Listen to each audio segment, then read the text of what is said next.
Hello, students. I hope you and your family are doing well. We have completed our first unit and I provided you the worksheet on complete first unit.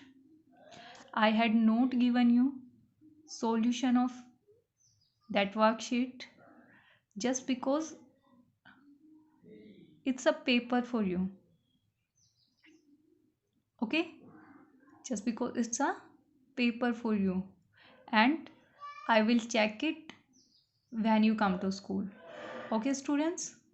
Then solve it properly and I will check in school. Okay, students, today we will start our second unit, that is force and Newton's laws of motion. ये है हमारी second unit, force and NLM, Newton's laws of motion. NLM. Okay, आपने 8th class में पढ़ा है force के बारे में. What is the force and what are the types of force. Then what is the force.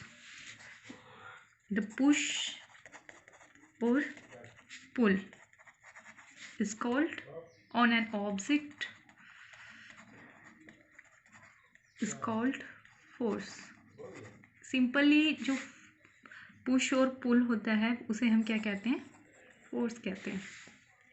Okay students, like आपके पास एक block है, एक बॉक्स है जो ग्राउंड पे रखा हुआ है. आपने उस पर फोर्स किया, फोर्स अप्लाई किया, आपने उसे पुल करने से क्या हुआ, वो मूव करने लग गया. तो यहाँ पे वो जो पुल है that is called force. Okay students, अब इसका इफेक्ट क्या होगा, फोर्स से क्या इफेक्ट पड़ता है. इफेक्ट ऑफ फोर्स, फर्स्टली क्या करता है force, change the state of object. Change the state of object, state of rest, state of motion. अगर कोई ऑब्जेक्ट रेस्ट में है, मूविंग नहीं है, आपने उस पर फोर्स लगाया, वो क्या करने लगा, मूव करने लगा. जैसे आपके पास कोई बॉक्स था, बॉक्स को आपने खींचा तो बॉक्स क्या करने लगा, मूव करने लगा. अब दूसरा, अगर कोई चीज़ मोशन में है तो आप उसे रोक सकते हो फोर्स अप्लाई करके. जैसे कोई चीज़ आ रही है, ठीक है, जैसे गेट, दरवाज़ा हिल रहा है, डोर्स, तो आप उसे क्या कर सकते हो, फोर्स अप्लाई करके उसको रेस्ट में ला सकते हो.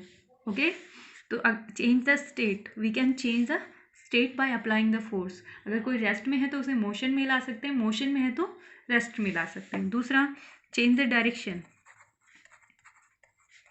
Force can change the direction. Direction कैसे चेंज कर सकते हैं, जैसे कोई कार जा रही है, आपने स्टीयरिंग पे फोर्स लगाया तो वहाँ पे डायरेक्शन चेंज हो गई. ओके स्टूडेंट्स, तो we can apply the force and we can change the direction. Third, change the velocity, force can change the velocity.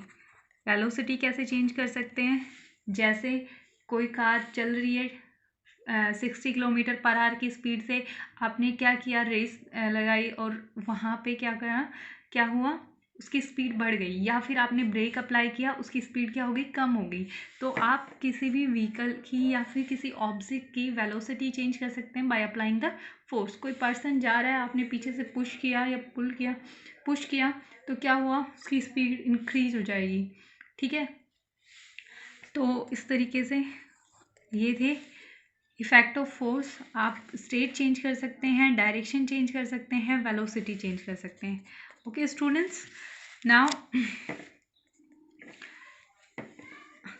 अब हम बात करते हैं टाइप्स ऑफ फोर्स की.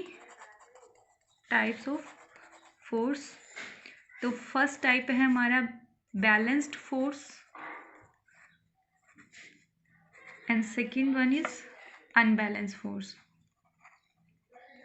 बैलेंस्ड फोर्स, बैलेंस्ड फोर्स क्या होता है बेटा, बैलेंस्ड फोर्स, बैलेंस्ड जैसे हमने पहले ही बता दिया है, इसमें बाय नेम ही शो हो रहा है. बैलेंस्ड फोर्स मतलब जो बैलेंस हो जाएगा, जिसमें नेट रिजल्टेंट फोर्स कितना आएगा, 0.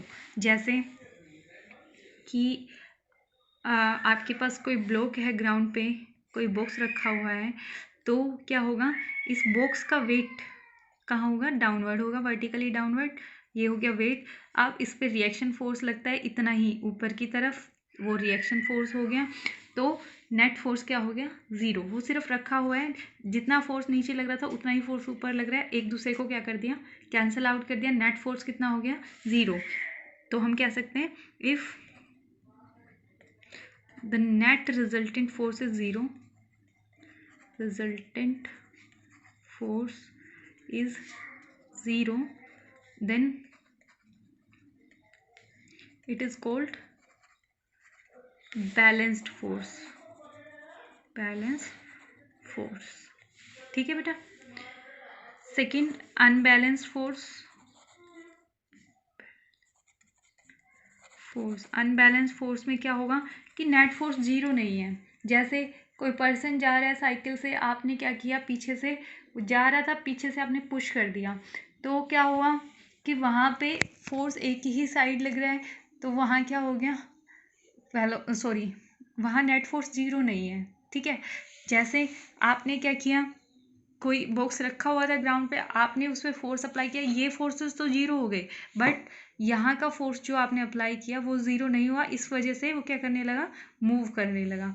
तो if the net resultant force is not zero, resultant force is not zero, then it is called unbalanced force, unbalanced force.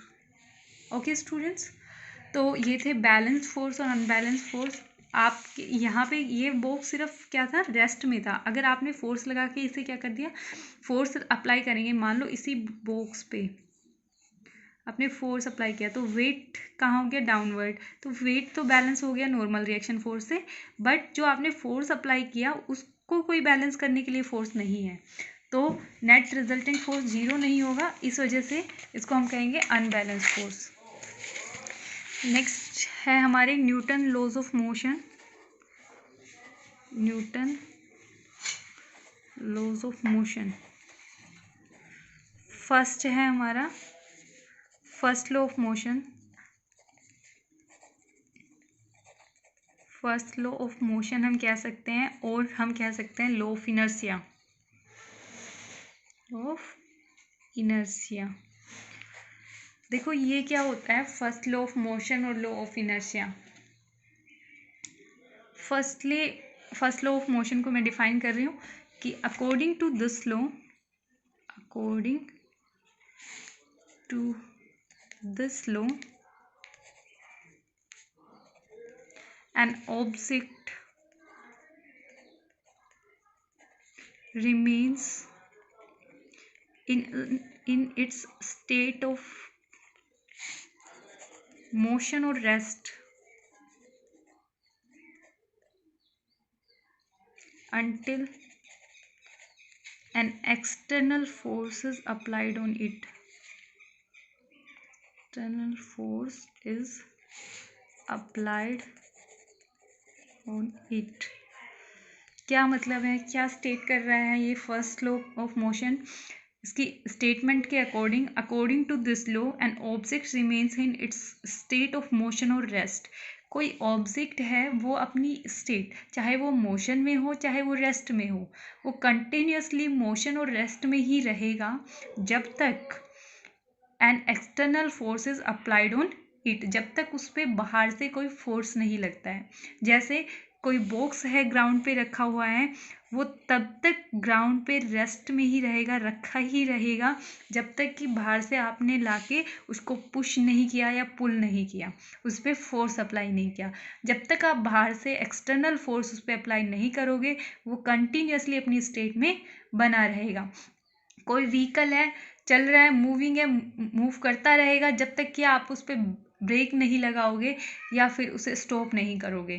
तो अगर आपको किसी ऑब्जेक्ट की स्टेट चेंज करनी है तो हमें क्या करना पड़ेगा, फोर्स अप्लाई करना पड़ेगा, that is first law of motion. यहाँ पे एक टर्म आई, इसको हम लॉ ऑफ इनर्शिया भी कहते हैं। This law is also called law of inertia. Then what is the inertia? क्या है inertia? What is inertia? Inertia is the property, it is the property due to which an object remains in its state of motion or rest until external force is not applied on it. External force is applied on it. ये वो property है जिसकी वजह से कोई object continuously अपनी state में रहता है, स्टेट ऑफ रेस्ट और मोशन में रहता है, जब तक कि उस पर एक्सटर्नल फोर्स अप्लाई नहीं करते हैं. Is it clear students? ये वो प्रॉपर्टी है जिसकी वजह से कोई ऑब्जेक्ट अपनी स्टेट चेंज नहीं करता है. इनर्शिया इनडायरेक्टली हम कह सकते हैं इनर्शिया किसकी वजह से? Inertia is the measurement of mass. Inertia is measurement of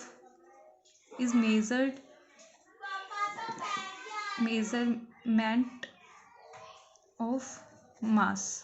Inertia depend करता है, inertia depends on mass लिख सकते हो. Inertia depends on mass. मास पे डिपेंड करता है. इनर्शिया किस पे डिपेंड करता है? मास पे. जो हैवियर ऑब्जेक्ट होगा उसको हमें उसकी स्टेट चेंज करने के लिए ज़्यादा फोर्स लगाना पड़ेगा. मतलब इनर्शिया किसका ज़्यादा होगा? जिसका मास ज़्यादा है. जो लाइटर वेट का ऑब्जेक्ट है, जिसका मास कम है, उसको उसकी स्टेट चेंज करने के लिए हमें कम फोर्स अप्लाई करना पड़ेगा. मतलब कि इनर्शिया किसके करस्पॉन्डिंग होता है? मास के करस्पॉन्डिंग होता है. मास पे डिपेंड करता है. ओके स्टूडेंट्स, अब देखिए इनर्शिया के types of inertia. First, inertia of motion. Inertia of motion. Inertia of motion. Motion का इनर्शिया देखिए. सबसे पहले इसको डिफाइन कर देते हैं. It is the property due to which an object remains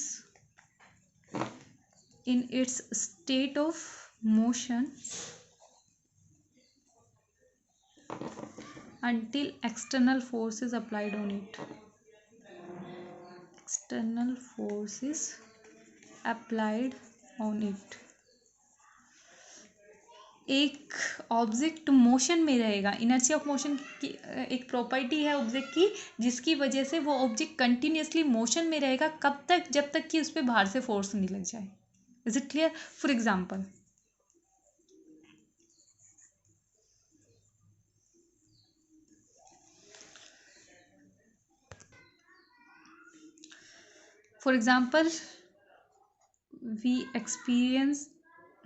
we falls forward on applying brakes on a moving car या moving बस. क्या होता है कि कार है, कार में हम बैठे हुए हैं, कार मूविंग है, तो अगर हमने सडनली ब्रेक लगा दिए, as we exert brake suddenly, then we experience a forward fall. हम क्या करेंगे? आगे गिर जाएंगे. कैसे? देखिए, जब हम कार के साथ मूविंग है, हमारी बॉडी जो है वो कार के साथ क्या है? मूविंग, मोशन में है. अब कार के साथ जब हमारी बॉडी मोशन में है तो क्या होगा कि हमारी बॉडी मोशन में है कंटिन्यूसली, तो इनर्शिया ऑफ मोशन की वजह से हमारी बॉडी का लोअर पार्ट जो है, जो बॉडी कार के टच में है, ठीक है. अब जब कार मूविंग है तो हमारी होल बॉडी क्या है, कार के साथ मूविंग है, ठीक है। अब क्या हुआ, सडनली हमने ब्रेक अप्लाई किया, ब्रेक अप्लाई करने पे जो हमारी बॉडी का लोअर पार्ट है जो कार के टच में है, ब्रेक अप्लाई करने पर क्या हुआ, कार रेस्ट में आ गई। Passengers falls backward when a bus suddenly move. अगर एक बस सडनली मूविंग हो जाती है, मूव करने लग जाती है, तो पैसेंजर जो हैं वो बैकवर्ड गिर जाते हैं।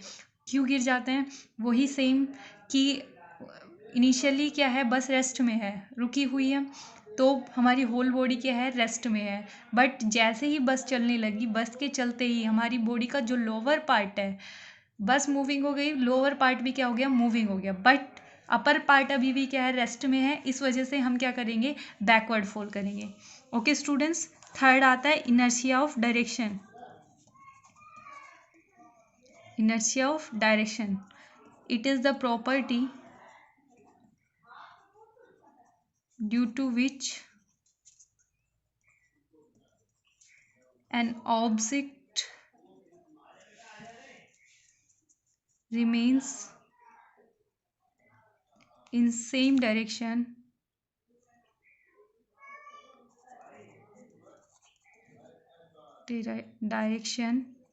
until external force is applied on it.